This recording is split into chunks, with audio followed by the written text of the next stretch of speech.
நன்றி நன்றி நன்றி.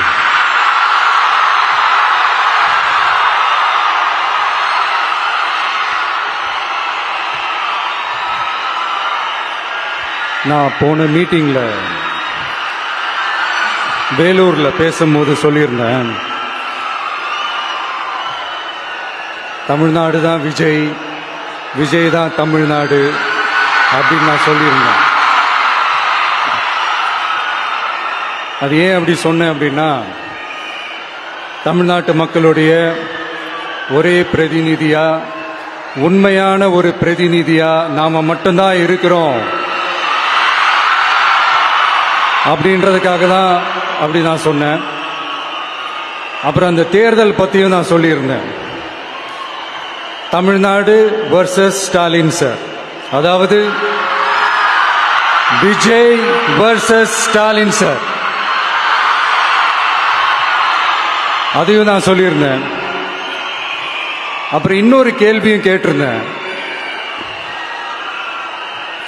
இது தமிழ்நாடு சட்டசபைக்கான ஒரு தேர்தல், இதை ஏன் தமிழ்நாட்டுக்கும் டெல்லிக்குமான ஒரு எலெக்ஷன் சொல்றீங்க அப்படின்னு நான் கேட்டிருந்தேன். உடனே விஜய் பாஜகவுக்காக பேசுறாரு அப்படின்லாம் திருச்சி பேச ஆரம்பிச்சிட்டாங்க. அப்புறம் ரெகுலரா ஒன்று பண்ணுவாங்கல்ல, நம்மளுடைய சிறுபான்மை சகோதரர்களை பயமுறுத்தி பயமுறுத்தி ஒரு ஏமாத்து வேலை ஒன்று செய்வாங்கல்ல, அது இனிமே அவங்களால தொடர்ந்து செய்ய முடியாதுன்னு அவங்களுக்கு தெரிஞ்சு போச்சு. அதனால தான் நான் என்ன பேசினாலும் அதை திருச்சி பேசுறது, அந்த தில்லு முள்ளு வேலைகள்லாம் அவங்க செய்ய ஆரம்பிச்சிட்டாங்க. சென்னையில் டெல்லி டெல்லின்னு கூவுறதும், அடிக்கிற கொள்ளைக்கு ரைடு வந்துட்டா டெல்லிக்கு வெள்ளை கொடை பிடிக்கிறதும்,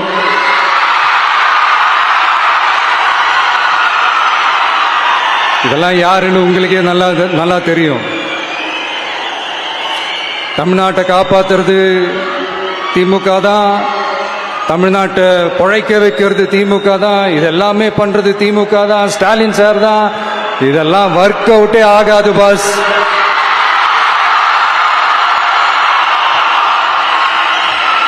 சின்ன பசங்களாம் சொல்ல ஆரம்பிச்சிட்டாங்க, ஓம் சக்தி பராசக்தி, திமுக ஒரு தீய சக்தி.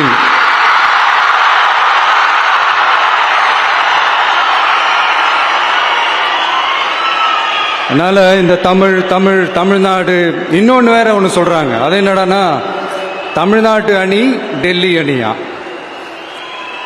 கிரிக்கெட்ல கூட தமிழ்நாட்டு அணியை டெல்லி அணியால தொட்டு கூட பார்க்க முடியாது.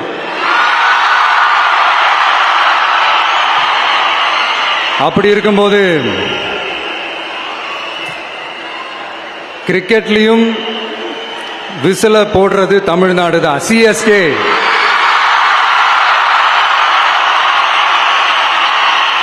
வரப்போற எலெக்ஷன்லயும் விசில போட போறது நம்ம டிவிக்கே தான். தமிழ்நாடு தான் டிவிக்கே, டிவிக்கே தான் தமிழ்நாடு. இந்த அணி அந்த அணி டெல்லி அணி இதெல்லாம் அனைத்தும் உடைஞ்சி நொறுங்கும், டிவிக்கே அடிச்சு நொறுக்கும்.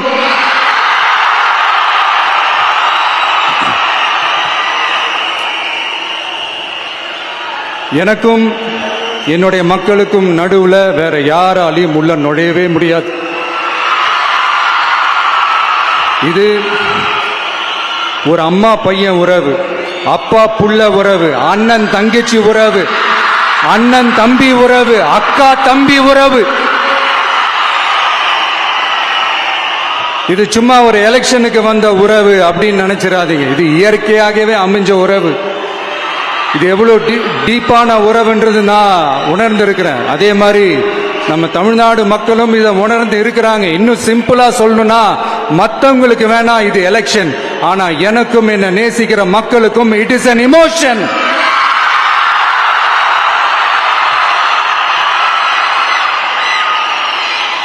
And it is not an ordinary emotion. It is a powerful oceanic emotion. இப்படி இருக்கும்போது வீட்டுக்கு வீடு விஜய், தமிழ்நாட்டுக்காக விஜய், வெற்றி பேரணியில் தமிழ்நாடு, இதெல்லாமே 100% இந்த எலெக்ஷன்ல அது ப்ரூவ் ஆகும்.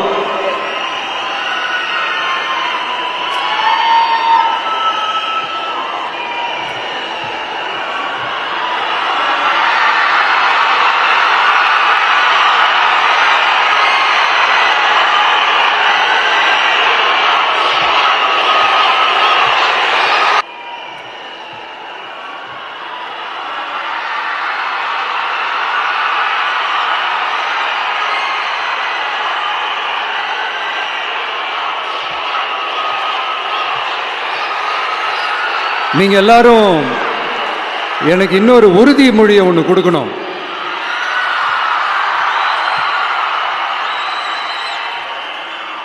ஊழலற்ற உண்மையான சமூக நீதியை நிலைநாட்ட நம்ம ஆட்சியை அமைப்பீங்க தானே? உங்களை தான் கேட்கிறேன், நம்ம ஆட்சியை அமைப்பீங்க தானே? இந்த விஜய்க்கு ஒரு வாய்ப்பு கொடுப்பீங்க தானே? உண்மையிலே கொடுப்பீங்க தானே? இந்த விஜய நம்புறீங்க தானே? ஒவ்வொரு வீட்லயும் விசில் சத்தம் கேட்கும் தானே? அந்த விசில் சத்தம் ஒவ்வொரு பூத்திலையும் புயலா ஒலிக்கும் தானே? Thank you, thank you, thank you.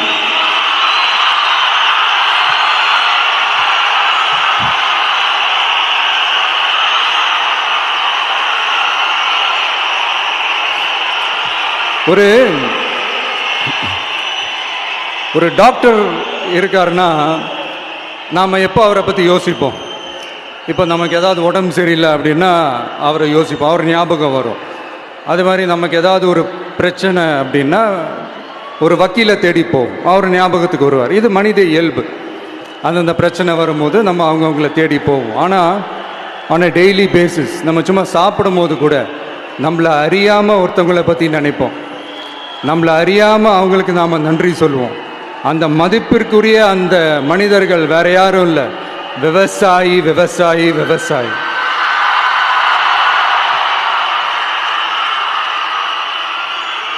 அவங்க பார்க்கறதுக்கு வேணா சாதாரணமாக இருப்பாங்க, ஆனால் அவங்க சாதாரணமான மனிதர்கள்லாம் கிடையாது. இந்த உலகத்தையும் மனிதர்களையும் படைச்சது கடவுள்னு சொல்லுவாங்க, ஆனால் அந்த கடவுளுக்கே படையல் போடுற உயர்ந்த மனிதர்கள் தான் நம்ம விவசாயிகள். இந்த பூமியில உயிர் இருக்குது, இந்த பூமியில பூ பூக்கும், காய் காய்க்கும், பூத்து குலுங்கும்னு இந்த பூமியை அழகா காட்டி இந்த பூமியை சாமி ஆக்கிறதுல இயற்கையோட சேர்ந்து நம்ம விவசாயிகளுக்கும் ஒரு முக்கிய பங்கு ஒன்று இருக்குது. அதனால நான் ஏதோ ஓவரா ஏதோ சொல்றேன்னு நினைக்காதீங்க. எனக்கு இந்த அடுத்த ஜென்மம் மறுபிறவியை பற்றியெல்லாம் எனக்கு தெரியாது. அது உண்மை அப்படின்னா அடுத்த ஜென்மத்தில் நான் ஒரு விவசாயி குடும்பத்தில் பிறக்கணும்னு ஆசைப்படுறேன்.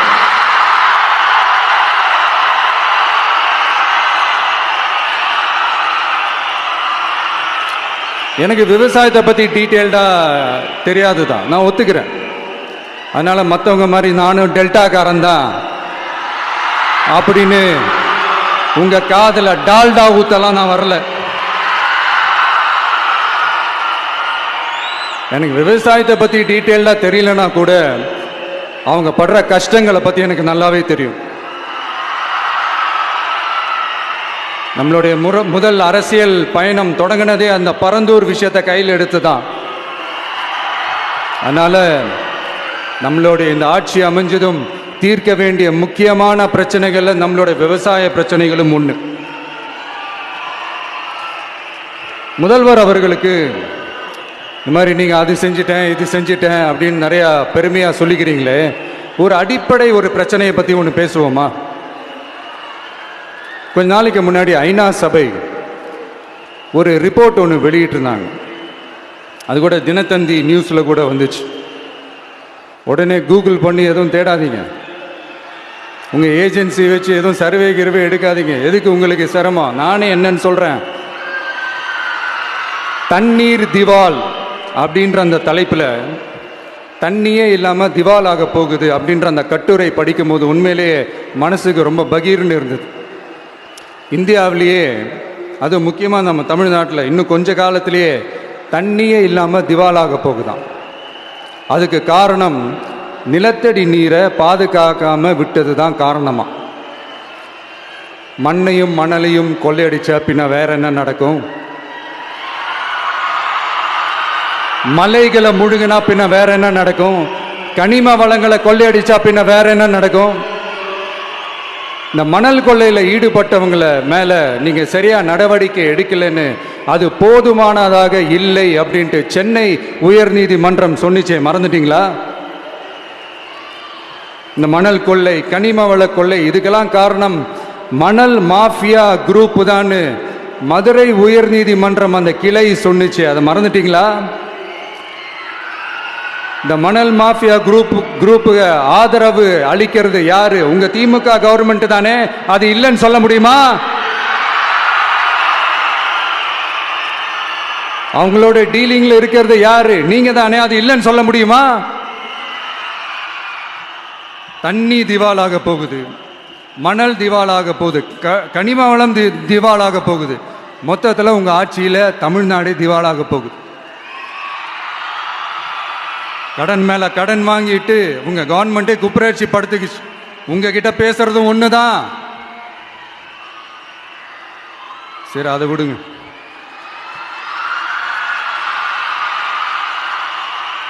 நம்ம விவசாயிகள் கஷ்டப்பட்டு விளைய வச்ச அந்த நெல்லெல்லாம் மழையில் நனைஞ்சி வீணா போச்சே.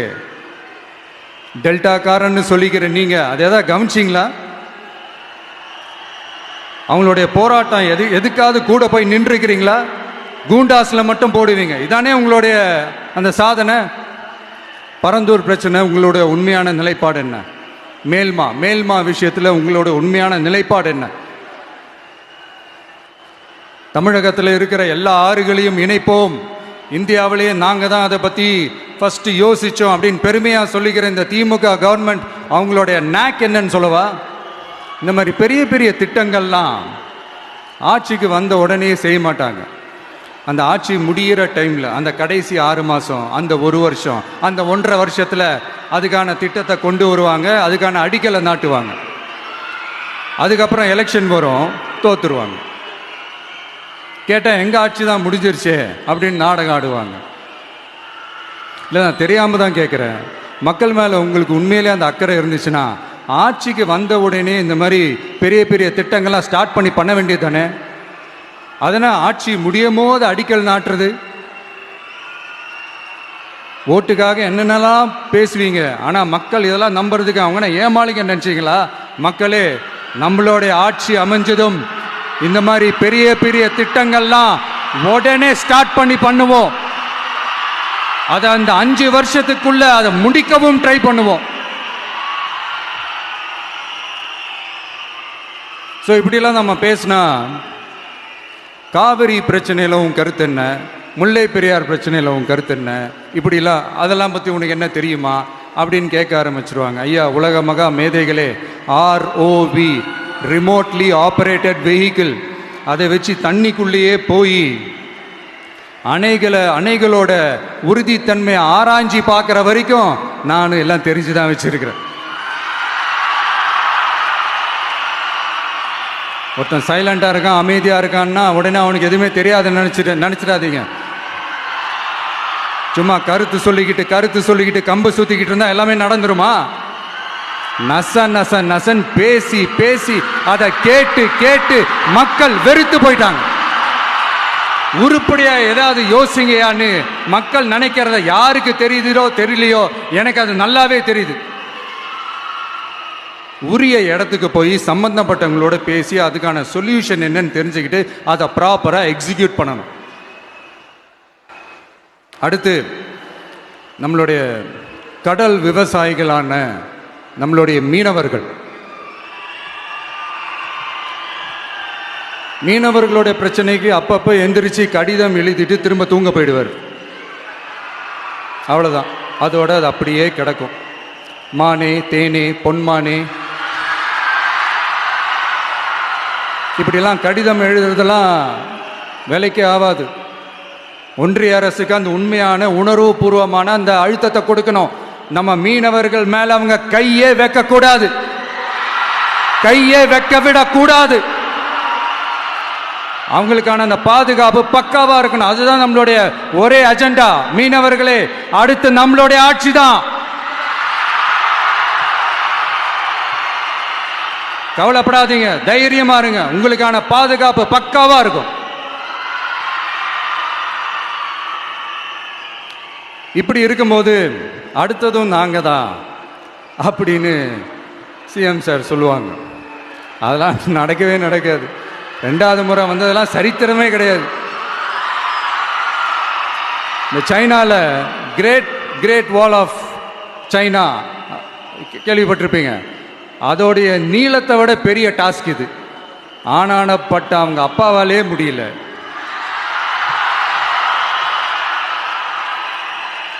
நான் முன்னாடியே சொன்ன மாதிரி உரிய இடத்துக்கு போய் சம்பந்தப்பட்டவங்களோட பேசி அதுக்கான சொல்யூஷன் என்னன்னு தெரிஞ்சுக்கிட்டா அதை எக்ஸிக்யூட் பண்ணுறது தான் ஒரு தெளிவான அரசியல். சும்மா ஆறுதல் சொல்கிறதெல்லாம் தெளிவான அரசியல்லாம் கிடையாது.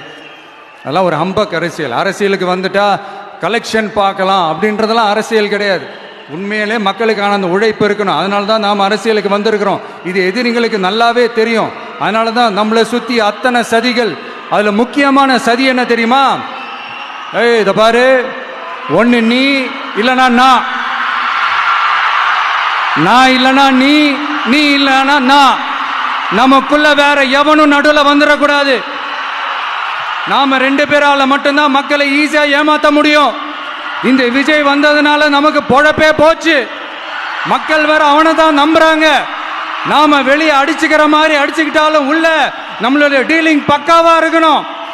மக்களோட ஃபீலிங்ஸை பற்றிலாம் நமக்கு கவலை இல்லை. நமக்கு டீலிங் தான் முக்கியம். மாற்றி மாற்றி ஆட்சிக்கு வந்துடலாம்னு நினைச்சோம். ஆனால் அது நடக்காது போல் இருக்கு. அதனால நீ என்ன பண்ற? எஸ்ஓபின்னு போட்டு ஒரு பக்கம் அவனை தடுத்துரு, இன்னொரு பக்கம் அவன் மேல பழி போட்டு நானும் தடுத்துடுறேன். என்ன ஓகேவா? டீலிங் ஓகேவா? ஓவர்.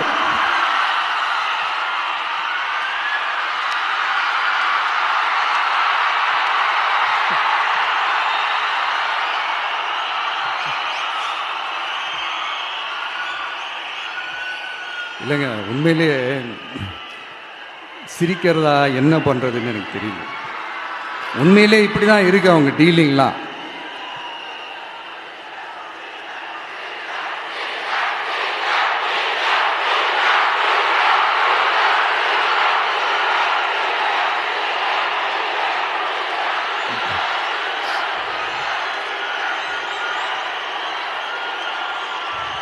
இப்படி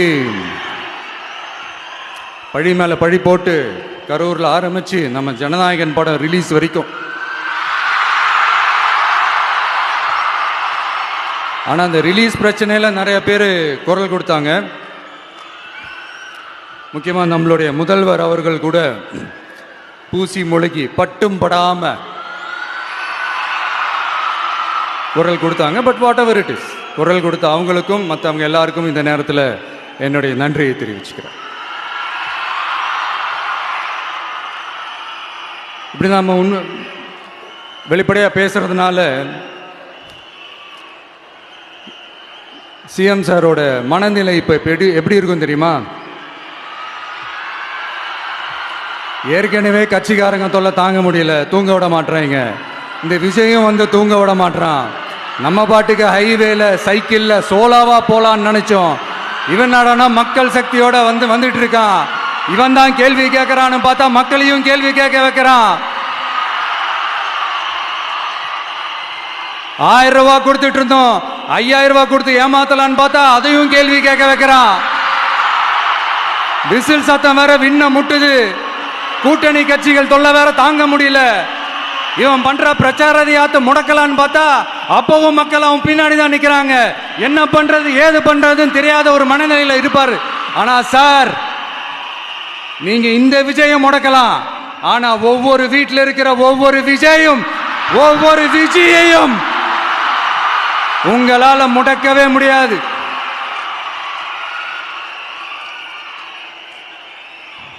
அவங்களாம் ஆல்ரெடி பிரச்சாரத்தை ஸ்டார்ட் பண்ணிட்டாங்க சார். வீட்லயே குடும்பமா இறங்குவாங்க பாருங்க பிரச்சாரத்துக்கு. அப்ப உங்களால மட்டும் இல்ல, எந்த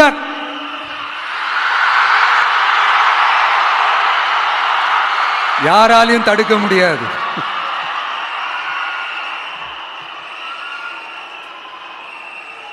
நம்ம டவுன் சவுத்தில் ஒரு ஊர்ல உங்க அப்பாவுக்கு வெங்கல சிலை வைக்கணும்னு ட்ரை பண்ணீங்கல்ல, அதுக்கு சுப்ரீம் கோர்ட் என்ன சொன்னாங்க? மக்களோட பணத்தில் யாருக்கு புகழ் பாட பார்க்குறீங்க அப்படின்னு கேட்டாங்கல்ல. அதுக்கு என்ன அர்த்தம் தெரியுமா?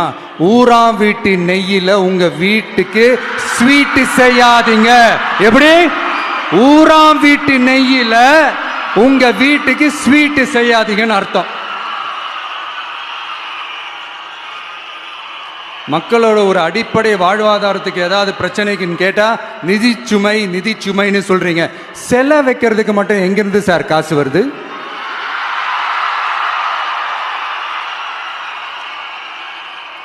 முதல்ல மக்களுக்கு அந்த சோறுக்கு வழி பாருங்க சார்.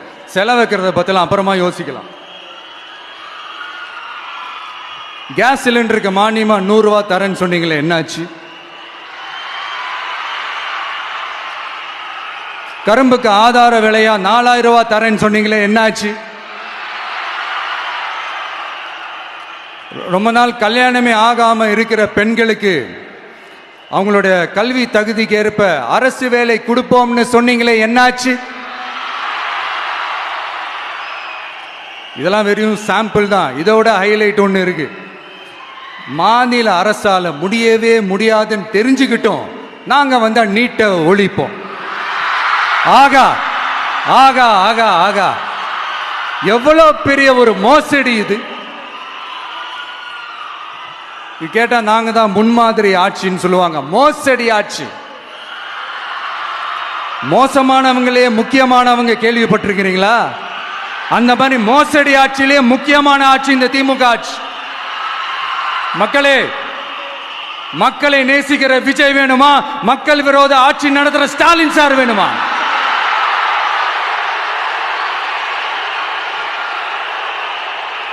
இந்த விஜய் நம்புறீங்களா, ஸ்டாலின் சார் நம்புறீங்களா?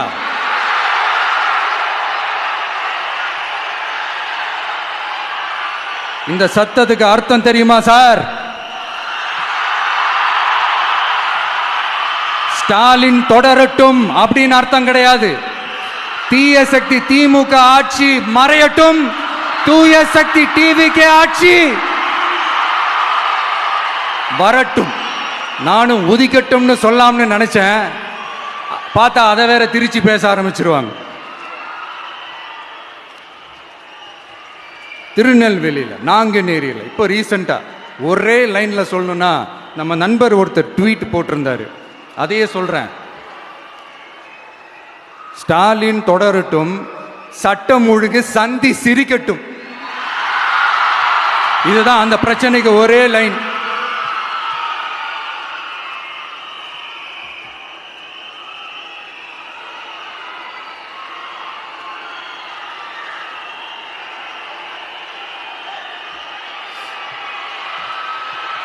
மக்களே, காஞ்சிபுரத்தில், வேலூர்ல எல்லாம் நம்மளோட விஷனை பத்தி சொன்னோம் இல்லையா? அதே மாதிரி இங்கேயும் சில விஷன்ஸை சொல்லணும். இது மற்றவங்க மாதிரி தேர்தல் வாக்குறுதின்னு சொல்லி ஏமாத்துறது கிடையாது. நம்மளை நம்புற மக்களுக்கு நம்பிக்கை தர்றது. நம்ம ஆட்சிக்கு வந்ததும் இதெல்லாம் செய்ய நடவடிக்கை எடுப்போம்னு சொல்றது. டெல்டா விவசாயிகள் சமீபத்தில் கூட உரத்தட்டுப்பாட்டை சந்திச்சிங்கல்ல. சில பேர் உரத்தை பதுக்கி வச்சு அதிக விலைக்கு விற்றதா நியூஸ்லாம் கூட வந்துச்சு. நம்ம டிவிக்கு ஆட்சி வந்ததும் உரத்தட்டுப்பாடு இல்லாம பார்த்துக்குவோம். 5 ஏக்கர் வரை நிலமுள்ள விவசாயிகள் வேளாண் கூட்டுறவு வங்கிகளில் வாங்கிய பயிர் கடன் முழுமையாக ரத்து செய்வதற்கும், 5 ஏக்கருக்கு மேல் உள்ள விவசாயிகள் வேளாண் கூட்டுறவு வங்கிகளில் வாங்கிய பயிர்க்கடன் 50% வரை ரத்து செய்வதற்கான சாத்திய கூறுகளை ஆராய்ந்து உறுதியாக நடவடிக்கை எடுப்போம். திமுக மாதிரி எல்லாருக்கும்னு சொல்லிட்டு அதுல தகுதி பிக்ஸ் பண்ணி பாகுபாடு காட்டி ஏமாற்ற மாட்டோம். எல்லாத்தையும் வெளிப்படையாக சொல்லுவோம். 2 ஏக்கர் வரை நிலமுள்ள விவசாயிகள் மற்றும் நிலமற்றவர்கள் குடும்பத்தில் யாரும் மாநில மற்றும் ஒன்றிய அரசு ஊழியராக இல்லாமல் இருக்கும் பட்சத்தில் அவர்களின் குழந்தைகளின் பொறியியல் மற்றும் மருத்துவம் உள்ளிட்ட தொழிற்கல்வி முதல் அனைத்து வகை படிப்புகளுக்குமான முழு செலவையும் அரசே ஏற்கும்.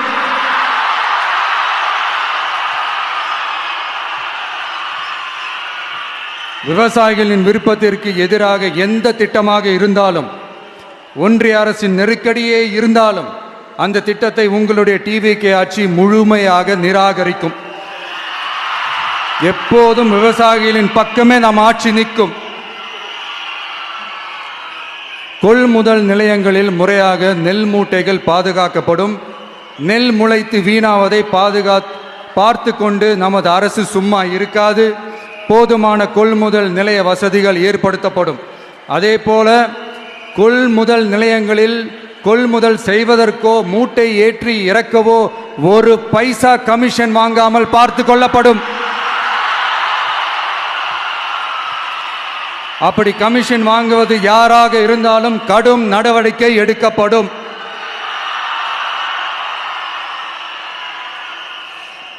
ஐநூறு ரேஷன் கார்டுகளுக்கு 1 ரேஷன் கடை என்ற வரையறை நிர்ணயிக்கப்படும்.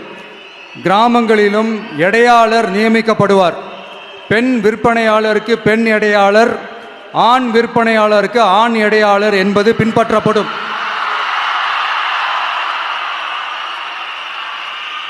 ரேஷன் கடைகளில் அரிசி தவிர அனைத்து பொருள்களும் பாக்கெட் செய்து விநியோகிக்கப்படும். மீனவர்களுக்கு ஒன்றிய அரசு சட்டப்படியான பாதுகாப்பை உறுதி செய்ய வேண்டும். அதற்கான உண்மையான உணர்வுபூர்வமான அழுத்தத்தை ஒன்றிய அரசுக்கு நமது டிவிக்கு அரசு கொடுக்கும். நான் மீண்டும் சொல்றேன். கல்வி, மருத்துவம், ரேஷன், குடிநீர், சாலை வசதி, பஸ் வசதி, இது மாதிரி அடிப்படை விஷயங்களுக்காகத்தான் நம் அரசு முதல்ல முக்கியத்துவம் கொடுக்கும். எனக்கு நம்மளோட குழந்தைகள், நம்ம பெண்கள், நம்ம இளைஞர்கள் லைஃபுக்கு முன்னுரிமை கொடுக்கணும். அரசு வேலை வாய்ப்புகள் மட்டும் இல்லாம தனியார் வேலை வாய்ப்புகளுக்கான வழியையும் உத்தரவாதத்தையும் உருவாக்கணும். அப்படி நாம் உருவாக்கிட்டாலே அவங்களுக்கான ரூட்டை நம்ம இளைஞர்கள் அவங்களே தேர்ந்தெடுத்துப்பாங்க. இத்தனை கோடி அத்தனை கோடி ஒப்பந்தம்னு சொல்லி விளம்பரம் மட்டும் செய்யாம உண்மையான ஒப்பந்தம் போட்டு வெள்ளை அறிக்கை வெளியிட்டு அதை செயல்படுத்தினாலே போதும், எல்லாம் தன்னாலே நடக்கும். இங்க என்னனையும் சொல்ல நினைக்கிறேன். இங்க அடுத்து நாங்க தான் நெஞ்ச நிமித்திரி கூவுற யாராச்சும் நாங்க ஊழலே செய்யாதவங்கன்னோ ஊழல் செய்யவே மாட்டோம்னோ நெஞ்ச தொட்டு மனசாட்சியோட சொல்ல முடியுமா? ஆனா நாம இன்னைக்கு இல்ல, ஆட்சிக்கு வந்ததுக்கு அப்புறமும் ஓப்பனா தில்லா கட்ஸா சொல்லுவோம். ஊழல் லஞ்சம் இல்லாத ஒரு ஆட்சியை கொடுக்க உண்மையா ட்ரை பண்ணாலே போதும், எல்லாம் தன்னாலே நல்லா நடக்கும். எல்லாரும் கொஞ்சம் கை இப்படி வைங்களேன். எங்க ஓட்டு எங்க உரிமை, எங்களை யாரும் விலைக்கு வாங்க முடியாது. எங்க ஓட்டு விசில் சின்னத்துக்கு தான். யாரையும் நம்பி ஏமாற மாட்டோம். எங்க வார்த்தையிலிருந்து மாற மாட்டோம். இது நிஜம். தேங்க்யூ.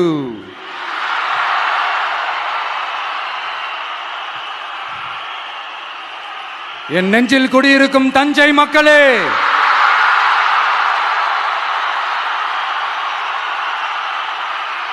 என் நெஞ்சில் குடியிருக்கும் வேலூர் மக்களே, வேலூர்ல இதை நான் சொல்ல மறந்துட்டேன், சாரி. உங்களுக்காக இங்க நான் சொல்றேன். உங்களோட நான் இருக்கேன், நம்மளோட நம்ம மக்கள் இருக்கிறாங்க. இதுக்கு மேல என்ன வேணும்? கான்பிடென்டா இருங்க, நல்லதே நடக்கும், வெற்றி நிச்சயம். மீண்டும் சந்திக்கும் வரை நன்றி, வணக்கம்.